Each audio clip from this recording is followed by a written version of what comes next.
have seen me up here before, usually not at this time though, so I'm going to give you just a quick intro to kind of who I am, who is this person, I'm getting louder, who is this person that you're going to listen to for a little while today.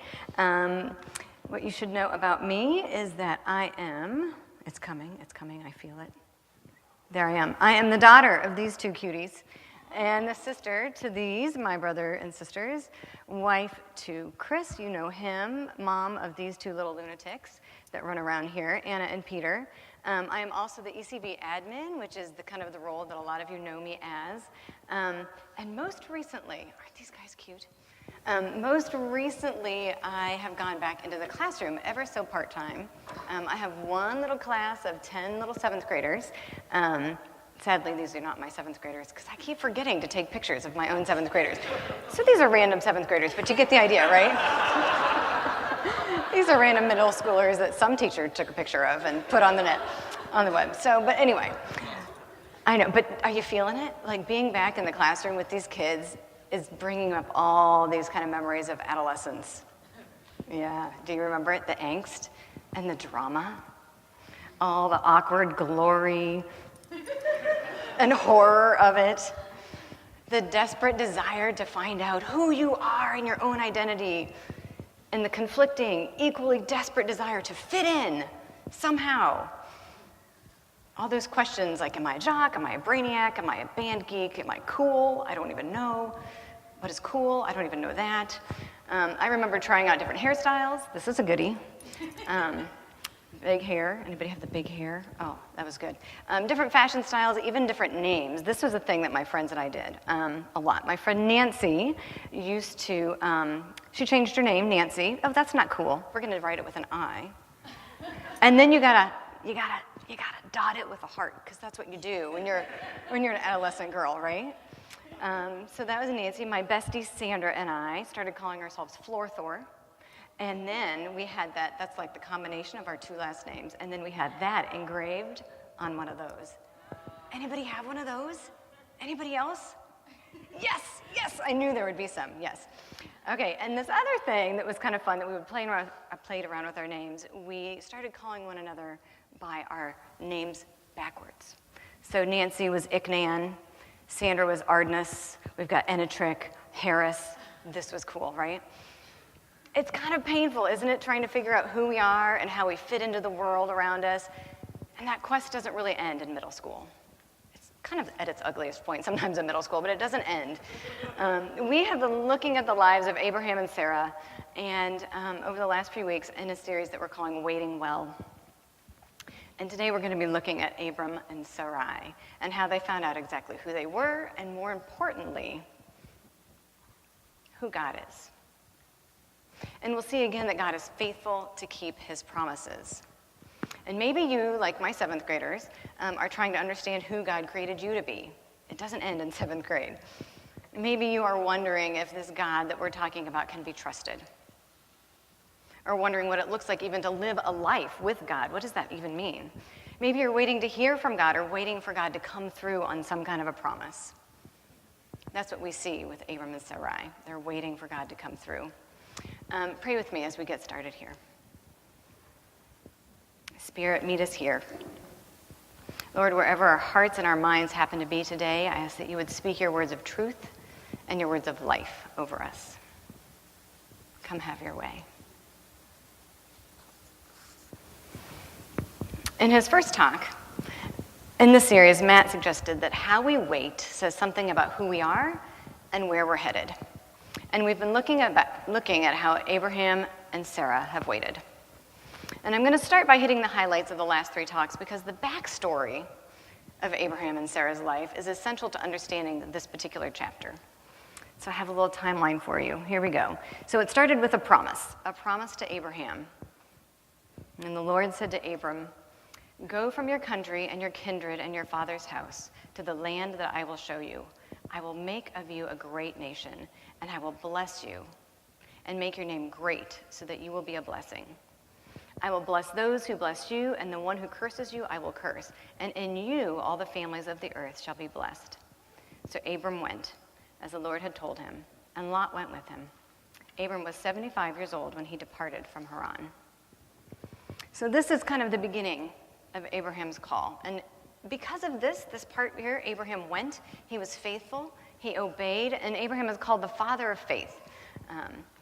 But Abraham's faith was not neat and tidy. It wasn't an easy faith. He struggled with it. And then Josh helped us take a look at the next kind of chapter where Abram reveals himself to be susceptible to fear and panic, just like the rest of us. We see in this part of the story where he lies about his wife and says, oh, she's my sister. When they go into Egypt, she's my sister. He did this to protect himself, to protect his own life. He was scared. He was afraid. And many years pass between this and the next chapter that we heard about last week. And this time, Sarai is the one hatching a plan. She reveals her dark side in this particular story. So she's so desperate. Let me give you a time frame here. Abram was 75 when the first promise came. And in this little third dot we've got, Sarai gives Hagar to Abram. They are now 86. He's now 86. So we've got 11 years here, right? So Sarai is like, seriously, let's go. She hatches a plan to have children through her servant. So she gives her servant, her slave, to Abram so that she can have children through her. And this sounds really horrendous to us, but that was actually kind of a common practice. So that's not really what's terribly shocking. The dark side comes when Hagar becomes pregnant and Sarai really abuses her and eventually kicks her and her son out of the family. And Sarai comes out of this looking pretty heartless and pretty faithless, really. And so we've got this gap here of 11 years. We've got this promise. Yes, a promise. Nothing's happening. We're going to try to make something happen, right? One of the reasons that Matt invited me to talk during the series is that I've spent a lot of time actually thinking about Abraham and Sarah. And when I say time, I mean not like a couple of weeks thinking about the talk. I'm talking years of time thinking about Abraham and Sarah. Because one of the defining stories of the last decade of my life was waiting for motherhood, much like Sarai. And when we picked up their story in Genesis, and Abraham was 75, Sarai was about 65, she had been a barren wife for somewhere in the neighborhood of 50 years. That's kind of a long time. That's kind of a sad long time. When Chris and I were both finished with graduate school, after being married for just 7 years, we decided it was time to start a family, and so we decided to start a family, and it didn't happen. Didn't happen. And it became clear pretty quickly that my body was not working right. So in fact, it took 4 years for this all to work out, and in those 4 years, I experienced everything we see there in Abraham and Sarai, the fear of having no control. It drove me crazy, and I was driven to actual kind of obsessive behaviors. I was driven to find a solution, any kind of solution, like any kind of alternative, psycho, crazy diet. I tried it. Any kind of super sophisticated Western medicine. We investigated everything in between. I was really a woman possessed. I judged and I hated women that I deemed less deserving than I when they got pregnant. I raged and I cried and I cursed God, all this stuff. And that was my experience over the course of just 4 kind of relatively short years. Sarai endured that pain for her entire adult life. So I kind of identify with her there. And I wonder, as you think of that, is there a wound or a disappointment or a chronic condition that you've been living with for weeks or months or years? How have you coped with it? Can you identify at all with Abram and Sarai and their tricks and their strategies? I certainly do. When I introduced myself in the beginning, I did so first in terms of my relationships. I'm a wife, I'm a mom, I'm a daughter, etc. And that was intentional because Abram and Sarai's culture, in that culture, women were primarily known by those relationships. Those relational roles, particularly of wife and mother. And when those roles weren't there, when they weren't functioning properly, their identity was really broken.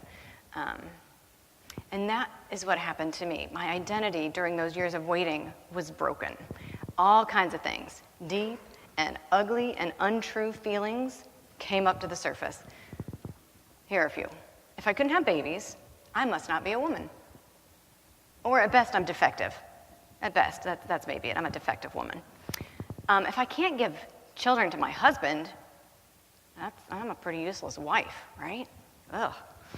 And I can't give grandchildren to my parents. What a disappointing daughter. Now, let me be clear. I don't actually believe any of those things.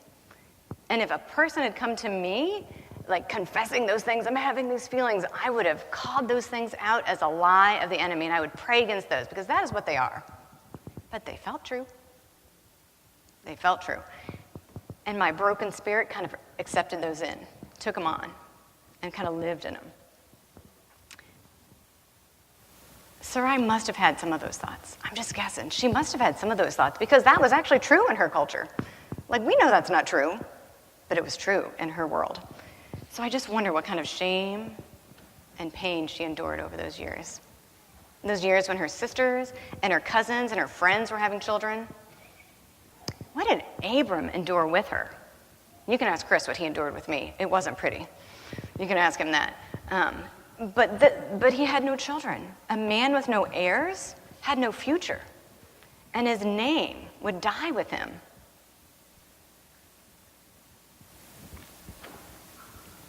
I wonder if there are any lies that you have accepted about yourself or about God because of your own brokenness or your weariness, or because outside forces or the culture have put some expectation on you that isn't true. I think it's easy for us to put those on and wear them around like they're true. If how we wait says something about who we are and where we're headed, how does it look right now for Abram and Sarai? It kind of looks like they're waiting poorly, and like they're faithless, and like they're on the wrong track. They're totally off track. That's kind of how it looks, I think, but I'm going to disagree. God made a promise to Abram at the age of 75 that he would be the father of nations. After 50 plus years of grieving this lack of children, imagine what happened in his heart. Can you think of it? Imagine that little flame, just a little flame, a little hope that begins to grow. I always imagine Sarai's heart, and in my experience, hope is dangerous. Hope is risky. Hope often involves pain and disappointment, and it is far easier to live in quiet resignation than to dare to hope. But Abram and Sarai chose to believe, and they chose to dare to hope. And then they mess it up a ton. They make a giant mess of the whole thing, but they mess it up precisely because they believe. They're not faithless. They believe the promise, and they try to do their best to protect that promise and make it happen. They're spectacularly unsuccessful, and they're misguided. But I love that they are all in. It's as if they decided that their only choices were to go big or go home. And at that point, they'd already left home. They decided to go big, right? But here's where maybe they got it wrong. They clung to the promise of a future and a child. They did. There it is. They clung to a promise. They staked their hope and their identity on that promise, and they resorted to tricks and to strategy to try to bring that promise to completion. And what they failed to do was to cling to the promise maker as their hope and as the source of their identity. So here is where our timeline brings us today. The promise, we see it again. The promise is going to come back again, and new names. So I've been kind of floating back and forth between Abram and Sarai. We're used to calling them Abraham and Sarah, but we'll see what that's all about in a minute. So it has now been 24 years. This last dot, it's now been 24 years since the first making of the promise. 24 years of waiting for God to make good on the promise. And this is particularly striking to me, so I'm making this point.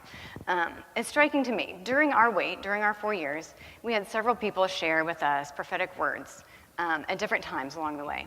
And the message was really consistent in all of these. The message seemed to assure us that God saw us, he knew that we were waiting, he was going to bless us with children. And sometimes that was really encouraging. But usually, it made me mad. And then I would rage some more, because I would say, God, just do something, right? Quit talking about it. Okay, I've heard. Just quit talking about it. Let's move it on. Okay, I was really, I got mad. I got mad a lot.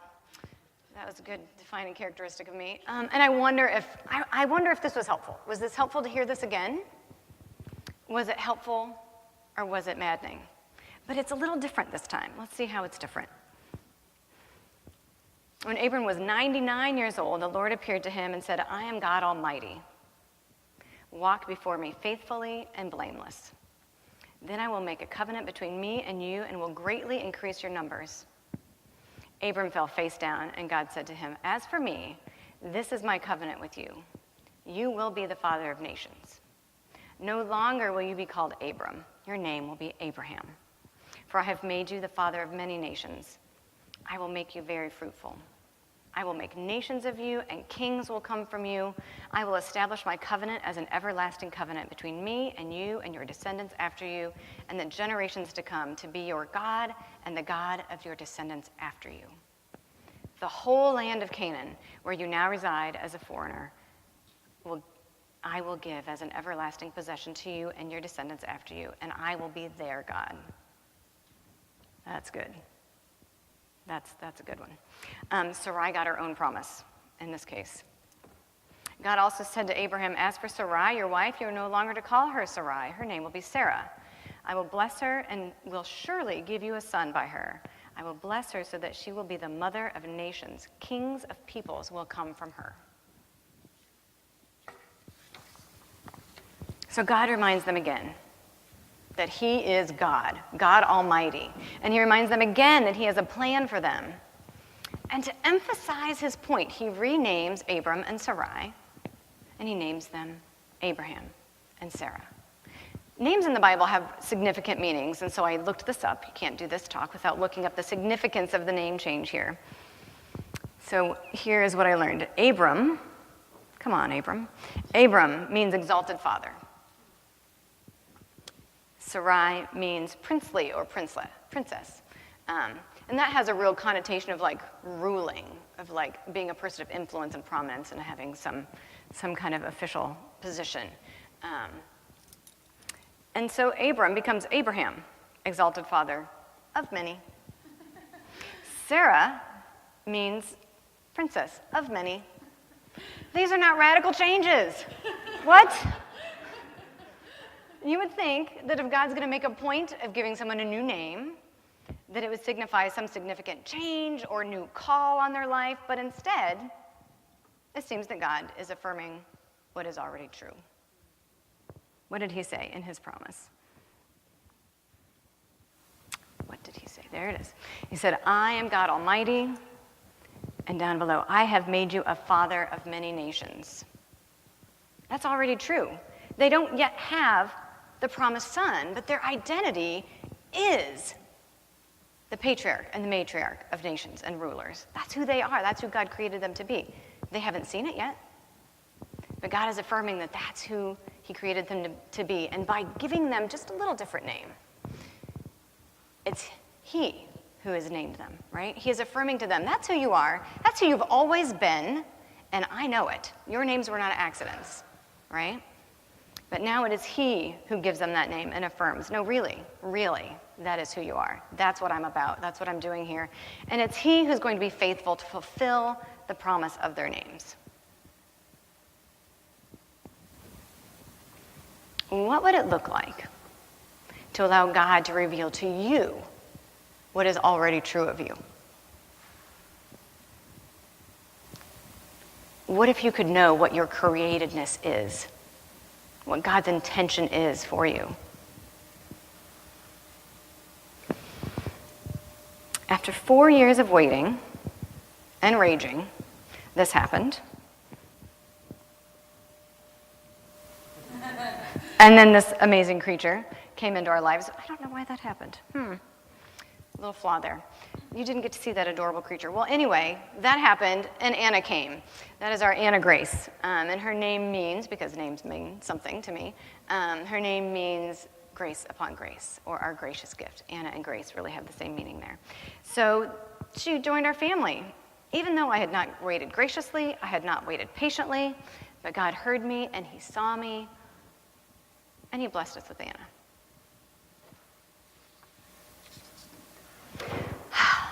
The waiting was over.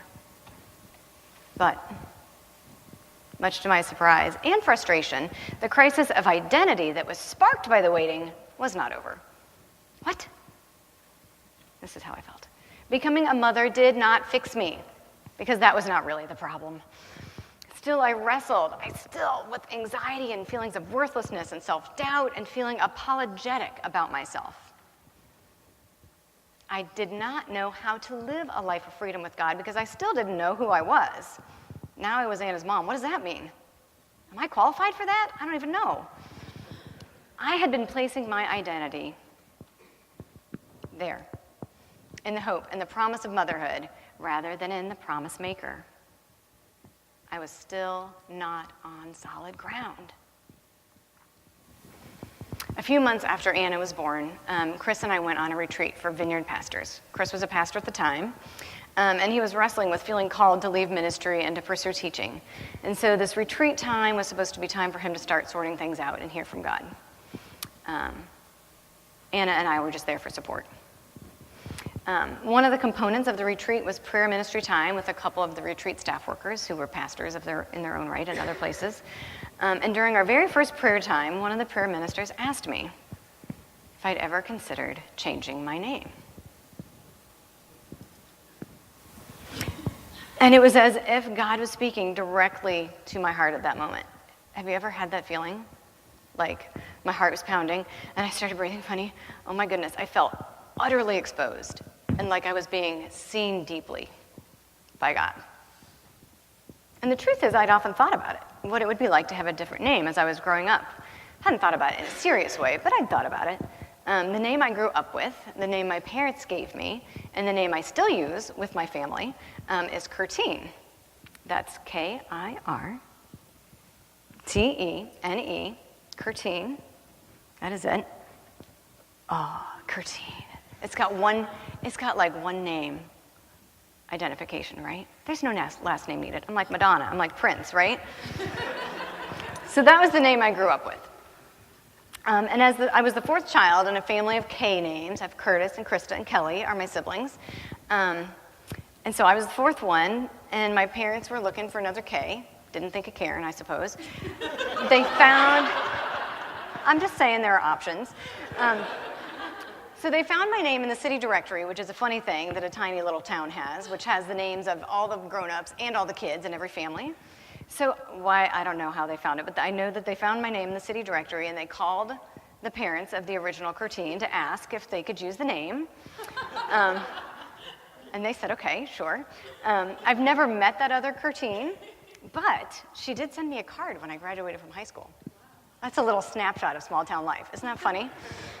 Anyway, so that is the name that I grew up with, and that name is really important to me. It places me in my family, and it anchors me in this, I don't know, it's a very mysterious way and lovely way to this small town that I grew up in. It was challenging in many ways for my super shy and awkward little self to live in such an unusual name, because I was always repeating it, as you heard me. I was always repeating it, and then spelling it, and then telling the story every time I met someone new, which is challenging when you're super shy and painfully awkward. But as I said, it does have that one name, like, benefit, right? Somehow along the way in my life, this name became the symbol of this question of my identity. It was just the most easily identifiable kind of way to put a name or something, a name, on the dis-ease that I had with myself. What did my name mean? What did it say about me? Who in the world was I supposed to be? What was my meaning and my purpose and my call? And so somehow my name got tied to all those questions and all that wrestling. And so this question during the prayer ministry was not just a question. It was an invitation. I certainly was not going to change my name on my own initiative, but I felt like God was leading me into something. So I spent the next 10 days, 10-day retreat, I spent those 10 days asking God who I was. I asked him for a name. He didn't give me one. Right? Like, come on. But he did give me two specific truths about myself.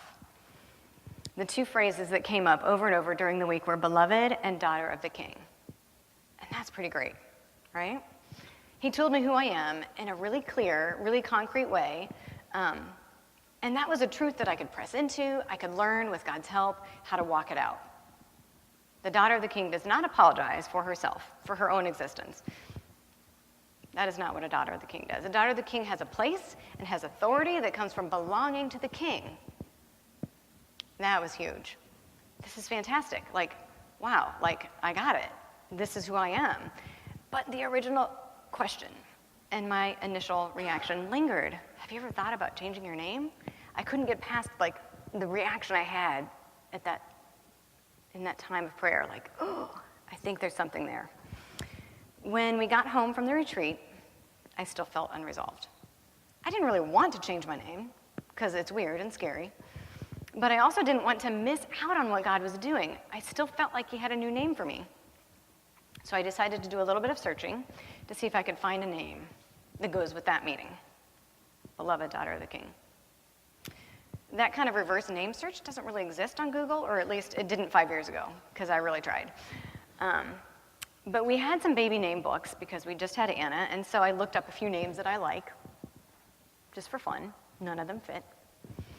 And I'm not sure why or how I decided to check out Sarah, because I knew that it meant princess, and that had no particular significance to me. In fact, it actually had a negative connotation, maybe because I hang out with middle school girls who wear like princess on their t-shirts with like sparkles. And so I had this negative connotation of like bratty, spoiled, self-indulgence. I'm a princess. I'm not going to name myself that, right? But this particular book gave the meaning of Sarah as beloved daughter of the king. The exact words. The exact words, right? It wasn't like I had to make it fit. The exact words that God had spoken on the retreat. And there I was again. I had this feeling utterly exposed before God. So I showed Chris the book. And then it hit me. I have to do this. There may have been some inappropriate language there. I have to do this. Like, God gave it to me. He gave me the name, and I'd sort of made this deal in my head. I'm not changing my name unless he gives me a name. And then he did. So I have to do it. No, it was hard, and so I did. And it was painful, and it was awkward, and it was inconvenient, to say the least. And explaining Curtine every time I met someone new is nothing compared to explaining Sarah to everyone who had ever known me as Curtine. Even harder is trying to explain Sarah to the people who gave me the name Curtine. They were great, by the way.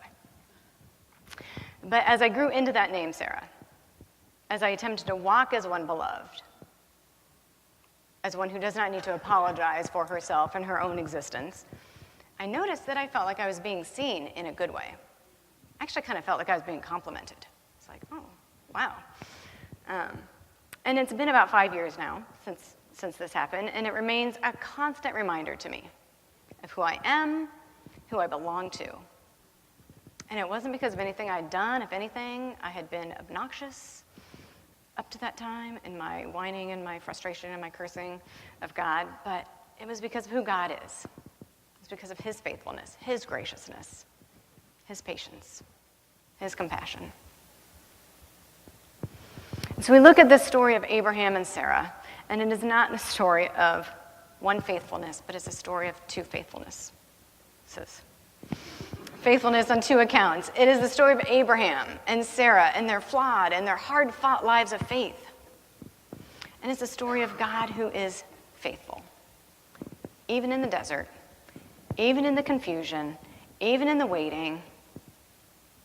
In fact, faithfulness can only be established in the waiting. That's the only way. Because it's only during the course of time and over many opportunities to turn away does faithfulness reveal itself. Abraham and Sarah did not turn away from God, even in those long years of waiting and confusion.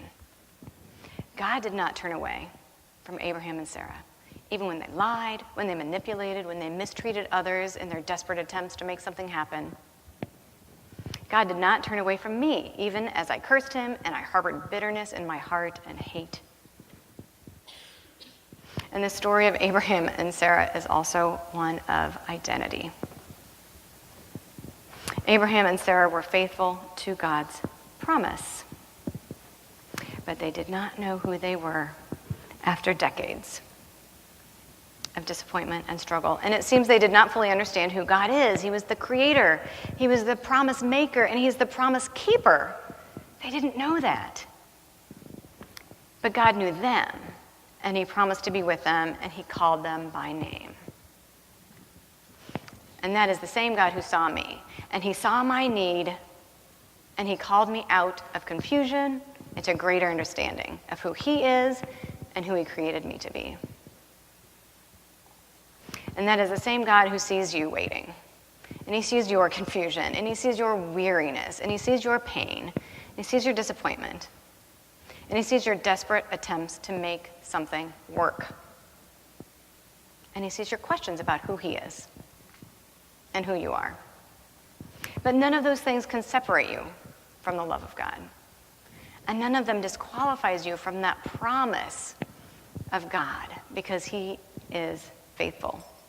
It depends on him. It doesn't depend on us. So we're going to move here in a moment into a time of reflection, into a time of response. And I have just a few things to kind of think about as we carry this forward. Things that hopefully you can identify with in this story. Is there a wound or a disappointment, a chronic condition that you have been living with? How can you invite God into that situation? Have you invited him in? What would it look like to invite him in and to share that and to let him take that off of your plate and off of your shoulders?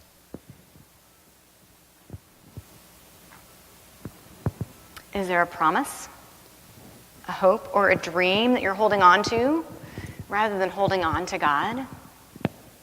This could be something of your own desiring, something you just desperately want. It could be something you feel like God has promised you and it's not happening. Is there a place where you can hand that over? Kind of put that in God's hands and hold on to him while you wait. And what would it look like for you to allow God to reveal to you what is true of you, your createdness? Are you willing to be called out by God?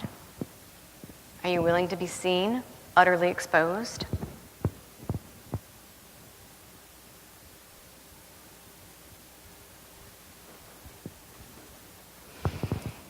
This story is just one in a long arc of history where God shows himself to be faithful. We're going to move, worship team can go ahead and come on up. We're going to move into a time of communion. And in this time of communion, what we're going to do, and what we do every week when we can celebrate communion, is remember that faithfulness. Because this is a story of God and Abraham and Sarah, but there is a long history of God being faithful. And eventually God being faithful as God with us. God being faithful in the mess, in the person of Jesus, walking with us in the mess, experiencing weakness and pain and suffering as we have experienced it. And so we're going to respond now with communion as our time to remember that God is faithful. And in the person of Jesus, he was faithful even to the cross. He was faithful with his body and with his blood that he shed for us so that we could know what faithfulness is, so that we could live and walk in that faithfulness, in that assurance that we are not alone, that we are not abandoned, that we are with him. So if you're a follower of Jesus, or if you want to be one, I invite you to come and to break off a piece of the bread, to dip it into the cup, and to celebrate and remember who God is and his faithfulness to us.